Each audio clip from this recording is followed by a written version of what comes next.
La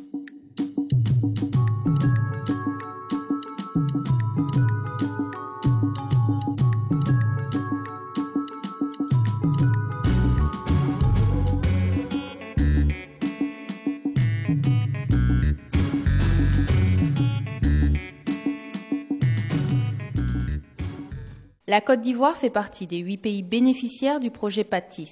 C'est à l'université Félix Houphouët-Boigny que le projet est implanté. L'université a déjà été outillée en serveurs, ordinateurs, fibres optiques ou encore matériel de numérisation.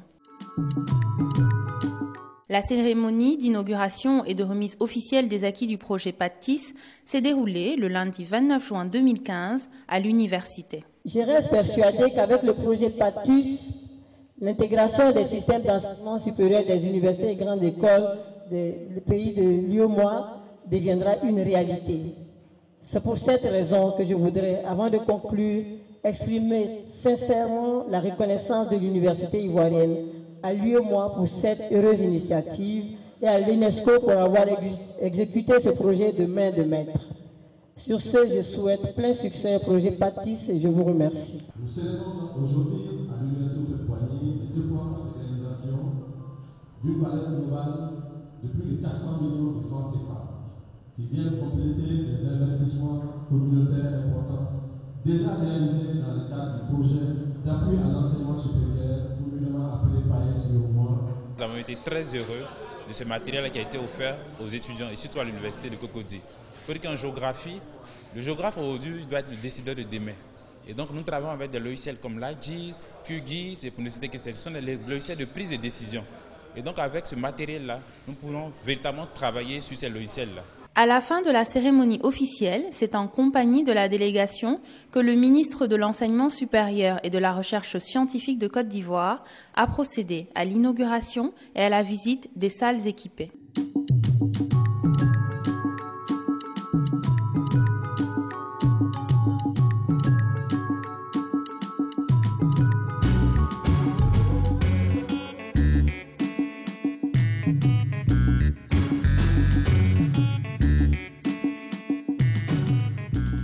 Face au phénomène des universités qui comptent aujourd'hui des étudiants en surnombre, cette initiative de l'UNESCO en collaboration avec l'UEMOA peut constituer une réelle valeur ajoutée dans la qualité des enseignements et par conséquent dans le bon déroulement de l'année académique grâce au TIC. Ce projet vient à son heure parce que lorsque vous regardez une université comme ça qui a été conçue pour 30 000 étudiants et que nous sommes autour de plus de 50 000, avec des infrastructures qui n'ont pas évolué de façon sensible, vous comprenez que la voie de l'utilisation des TIC pour faire l'enseignement, pour nous, sonne comme une bouffée d'oxygène. Avec le nombre sans cesse croissant de nos étudiants et les ressources aussi qui sont déployées sur Internet, on ne peut pas se soustraire de l'avancée des TIC dans le monde. Donc c'est une valeur ajoutée appréciable. On n'a même pas le choix, il faut qu'on y aille, parce que ça va améliorer notre qualité d'enseignement.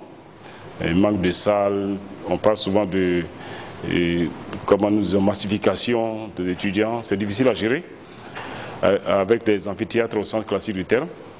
Donc nous pensons qu'avec ce projet, il y aura beaucoup plus de facilité à mettre nos efforts ensemble et à booster un peu le système, quoi. Donc nous croyons que c'est bienvenu. Nous avons foi vraiment en ça. L'université Félix Houphouët-Boigny d'Abidjan, tout comme d'autres universités de l'Afrique de l'Ouest, a connu plusieurs années académiques en dents de scie. Cela ne contribue pas à donner de crédit au centre d'enseignement supérieur africain. L'université a donc aujourd'hui tout intérêt à capitaliser sur ce projet pour réaliser son objectif qui est de maîtriser l'année académique. Et dans cette quête, les TIC apparaissent comme une voie de sauvetage.